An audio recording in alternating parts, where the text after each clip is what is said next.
திமுகவை குற்றம் சுமத்துவது விஜயின் நம்பிக்கை தன்மையை கேள்விக்குறியாக்கும் என்று மதிமுக முதன்மை செயலாளர் துரை வைகோ தெரிவித்துள்ளார். திருச்சி விமான நிலையத்தில் துரை வைகோ செய்தியாளர்களை சந்தித்த போது மலை சத்யா தனிக்கட்சி ஆரம்பித்தது குறித்து கேள்வி எழுப்பப்பட்டது. அதற்கு துரை வைகோ, நாட்டில் அதைவிட முக்கியமான விஷயங்கள் நிறைய உள்ளது, வேறு ஏதாவது கேளுங்கள் என்றார். இல்ல, அவர் என்னன்னா இன்னைக்கு 2 அரசாங்கங்கள் விமர்சனம் செய்யறாரு. ஒரு எதிர்கட்சி ஒரு இயக்கத்தினுடைய தலைவரா வந்து அவர் விமர்சனத்துக்கு உண்டான அவருக்கு முழுமையான அந்த சுதந்திரம் இருக்கு. அதெல்லாம் இது கிடையாது. ஆனால் எது சொல்லணும், குறைபாடுகள் இருக்கிறத சுட்டி காமிக்கிற தவறு கிடையாது. 19 எல்லாத்தையுமே சொல்றது வந்து உங்களை மாதிரி பத்திரிகைக்கார ஊடகவியாளர்கள் நாளடைவில் பொறுத்த வரைக்கும் அவருடைய நம்பகத்தன்மை குறையும்.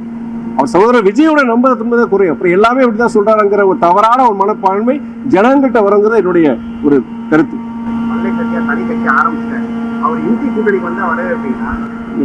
நாட்டில் எவ்வளவு முக்கியமான பிரச்சனைகள் விசேஷங்கள் அதை பத்தி கேட்டுட்டு இருக்கீங்க.